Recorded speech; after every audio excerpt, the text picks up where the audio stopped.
wabarakatuh. Nama saya Regio Kofinata. Saya dari angkatan 9. Saya berasal dari Lebak, ditugaskan di Kecamatan Muncang, tepatnya di Desa Sukanagara. Saya akan melakukan simulasi mengenai modul 2, yaitu pengelolaan keuangan dan perencanaan usaha. Tepatnya pada sesi 6, yaitu cermat meminjam dan menabung. Dan saya diberikan tugas untuk melakukan simulasi langkah ke 6 sampai 8.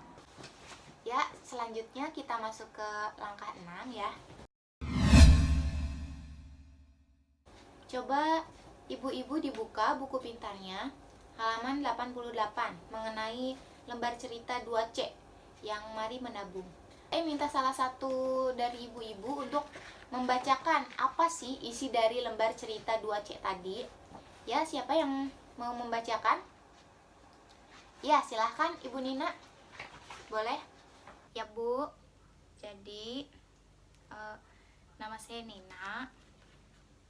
Saya akan membacakan buku pintar yang halaman 88 tadi. Ibu Lili sedang bingung karena 2 tahun lagi anaknya, Dewi, akan lulus SMP. Uang pangkal yang diperlukan untuk masuk SMA cukup besar, yaitu Rp3.500.000. Setelah melihat catatan kas harian keluarganya selama ini, Ibu Lili sadar bahwa ia bisa menyisihkan uang sampai 5.000 setiap harinya bila ia lebih berhemat lagi.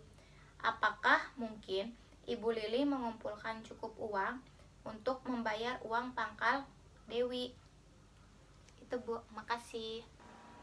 Oke, terima kasih Bu Nina karena telah menceritakan dari buku pintar tersebut.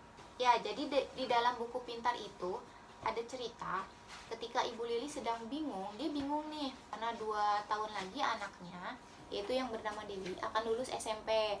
Nah, uang pangkal yang diperlukan untuk masuk SMA itu cukup besar, yaitu sebesar Rp3.500.000.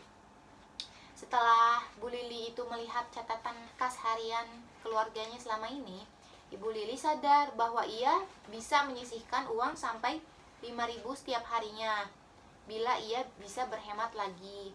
Nah, kejadian seperti itu, apakah mungkin Lili akan cukup uang untuk membayar uang pangkal Dewi? Untuk melakukan perencanaan tersebut, kita harus memiliki rencana menabung. Seperti apa sih rencana menabung ini? Saya akan menjelaskan dari tabel ya. Nah, di sini akan saya contohkan bagaimana ibu-ibu menuliskan rencana menabung itu. Jadi agar ketika ibu-ibu membutuhkannya, tabungan itu telah mencukupi, seperti itu ya. Jadi kita kan harus menghindari berhutang, ya betul. Di sini saya sudah membuat tabelnya. Di sini akan saya pasang terlebih dahulu untuk bisa lebih jelas ibu-ibu melihatnya.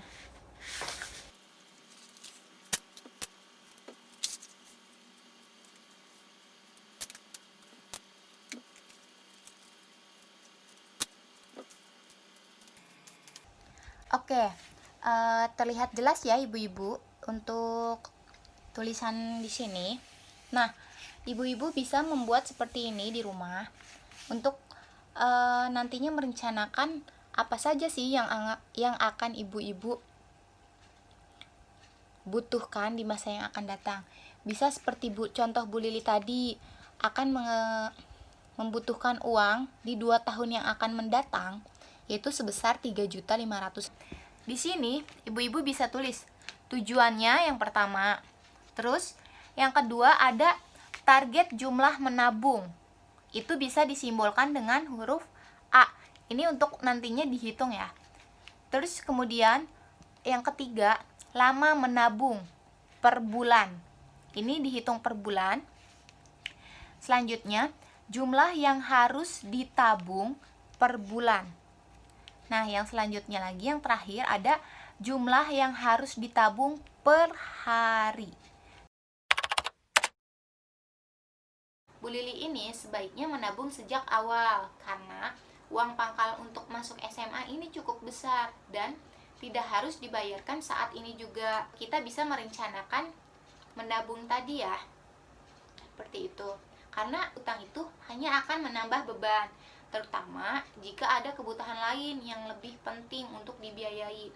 Maka dari itu, untuk kita menghindari berhutang, ada baiknya kita itu harus merencanakan menabung. Kita harus disiplin untuk menabung tersebut ya, karena kita akan mencapai suatu tujuan tertentu. Jadi ketika kita disiplin dan sudah ada rencana, sudah ada target, sudah ada tabel yang tadi dibuat di sini, itu akan tercukupi. Seperti itu. Berapa sih uang yang harus ditabung Ibu Lili per harinya itu biar mencapai 3.500.000? Berapa Ibu? Oh ya betul, 5.000 ya. Sekarang ibu-ibu silahkan berkelompok. Satu kelompoknya 4-5 orang. Nanti akan saya berikan waktu 10 menit untuk bekerja kelompok. Dan setiap kelompok tolong siapkan kertas 1 lembar. Lembar cerita yang tadi sudah saya jelaskan ya ibu-ibu. Nah, berapa sih uang yang harus ditabung oleh Ibu Lili setiap harinya? Nanti setelah 10 menit berdiskusi, nanti kita akan bahas bersama-sama.